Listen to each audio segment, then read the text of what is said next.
जय हिंद। देखिए कल हम आपको बताए थे, चिपको आंदोलन बताए थे और बिहार से संबंधित बताए थे। उसको कुछ बचा हुआ था, उससे थोड़ा सा चैप्टर वो हम आपको बता रहे हैं। देखिएगा क्या है, बिहार में नदियों का परिवहन। ठीक है, बिहार पर ये समझिएगा, बिहार में समुद्र नहीं है। ठीक, ये समझिएगा बिहार में जो भी परिवहन होता है नदी के रास्ते, नाव से, स्टीमर से, पनिया जहाज, इस सब से होता है। ठीक है, स्टीमर बोलेंगे तो आप लोग नहीं समझिएगा, जहाज बोलेंगे नहीं समझ, लेकिन पनिया जहाज बोलेंगे समझिएगा।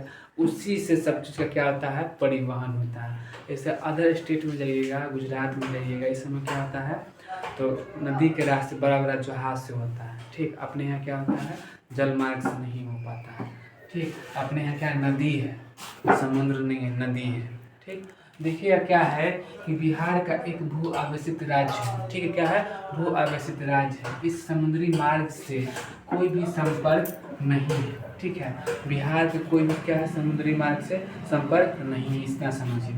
ठीक है, उसके बाद क्या है, जल मार्ग के लिए नदियों का उपयोग किया। जल मार्ग के लिए किसका उपयोग किया था, नदी का उपयोग किया जाता है। ठीक, आप समझिएगा यह कई बड़ी नदियाँ जिनमें से सालों भर क्या होता है, पानी रहता है, सालों भर क्या होता है, जल प्रवाहित होता है। ठीक, अब देखिएगा शायद यही कारण है कि इस राज्य में प्राचीन काल से ही यह परिवहन होता है। क्या, किसका, जल का होता है, जल का परिवहन कार्य होता रहता है। ठीक, अब देखिएगा मध्यकाल में परिवहन का मुख्य साधन यही था। मध्यकाल में तो बहुत साल पहले इसका मुख्य कारण क्या था, परिवहन, जल से ही परिवहन होता है। अब देखिएगा साधन में यही था। कौन कौन सा नदी था उसका नाम बताते हैं, ये याद रखिएगा। जैसे क्या था, गंगा, घाघरा, कोसी, ये सब नदी का नाम। फिर गंडक, सोन नदी मुख्य रूप से क्या, जल परिवहन के लिए उपयोग की जाती है। ठीक, अब देखिएगा घाघरा नदी से खाद्यान्न एवं क्या है, गंडक से लकड़ी और फल सब्जी, सोन नदी से बालू और क्या, पुनपुन से बांस ढोए जाते थे। गंगा के बड़े बड़े स्टीमर अगर देखना है तो आप चले जाइए पटना। पटना जो बिहार की राजधानी है, वहाँ जाकर देखिएगा जो स्टीमर कैसे चलता है। ठीक, वहाँ ठीक है स्टीमर चलाए जाते हैं। वर्तमान में गंगा नदी पर हल्दिया इलाहाबाद राष्ट्रीय जलमार्ग विकसित किया गया। इसमें हाल ही में ठीक है महेंद्र घाट में पास एक राष्ट्रीय पोत संस्थान की स्थापना की गई है। यहाँ एक देखिएगा विशेष बात क्या है, इलाहाबाद का क्या नाम चेंज कर दिया, क्या, प्रयागराज। ठीक है, क्या है, प्रयागराज चेंज हो गया है, इलाहाबाद क्या है, प्रयागराज में तब्दील हो गया। ठीक, अब देखिएगा हम क्या बताएं आपको, कौन कौन सा नदी से होता है जलमार्ग से, हम आपको बताएं समुद्री मार्ग नहीं होता है। बिहार वैसे भी समुद्र नहीं है। ठीक, तो कौन कौन सा नदी, ये ध्यान रखिएगा कौन कौन नदी से होता है, कौन कौन नदी, गंगा नदी, घाघरा नदी, कोसी, गंडक, सोन नदी, ये सब क्या मुख्य जल परिवहन का क्या उपयोग किया जाता है। जैसे घाघरा नदी से क्या, खाद्य पदार्थ जो होता है उससे होता है, उसका परिवहन होता है। उससे गंडक से क्या होता है, लकड़ी, क्या है, लकड़ी। ठीक है, फल और सब्जी, सोन नदी से क्या है, फल और सब्जी, क्या किससे होता है, तो सब्जी, सोन नदी से बालू जो आता है, उजला वाला बालू, पीला वाला जिससे घर बनता है, बालू वहीं से आता है। ठीक, बालू क्या आता है, नदी से निकाला जाता है बालू। ठीक, उसके बाद देखिएगा बालू दो तरह का होता है। देखिएगा एक होता है पीला वाला से घर जो बनता है ज़्यादा मजबूत होता है। एक होता है वाइट टाइप का होता है। ठीक है, काला मिला वाइट टाइप का मिला हुआ होता है, उससे थोड़ा कम मजबूत होता है। ठीक, ज़्यादातर लोग पीला वाला यूज करता है। ठीक, पुनपुन से क्या, बांस हो जाते हैं, क्या, बांस हो जाते हैं। गंगा में बड़े बड़े स्टीमर चलाए जाते हैं। वर्तमान में गंगा नदी का हल्दिया इलाहाबाद, जिसको प्रयागराज राष्ट्रीय जलमार्ग से विकसित किया गया है। यह हाल ही में महेंद्र घाट के पास राष्ट्रीय पोत का स्थापना किया गया है, स्थापना की गई है। ठीक, तो वो हम आपको बताएंगे।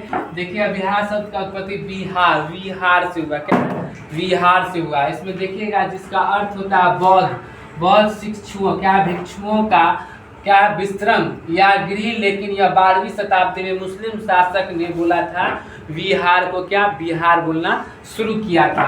कुछ हम नहीं लिखे, क्या है, 12वीं शताब्दी में मुस्लिम शासक ने बिहार को क्या बोला था, बिहार बोला था। ठीक, अब देखिएगा बिहार का असली नाम क्या था, बिहार का असली नाम क्या था? मगध था। देखिएगा बिहार को पहले प्राचीन इतिहास में मगध के नाम से जाना जाता था। ठीक है, प्राचीन इतिहास में मगध के नाम से जाना जाता था। देखिएगा बिहार का जनक सच्चिदानंद को माना जाता है। क्या? सच्चिदानंद सिंह, जो आधुनिक बिहार के निर्माता माना जाता है। ठीक, बिहार की स्थापना 22 मार्च 1912 को हुई थी। क्या? 22 मार्च 1912 को हुई थी। कब हुआ था? जब बंगाल का विभाजन हुआ था तब।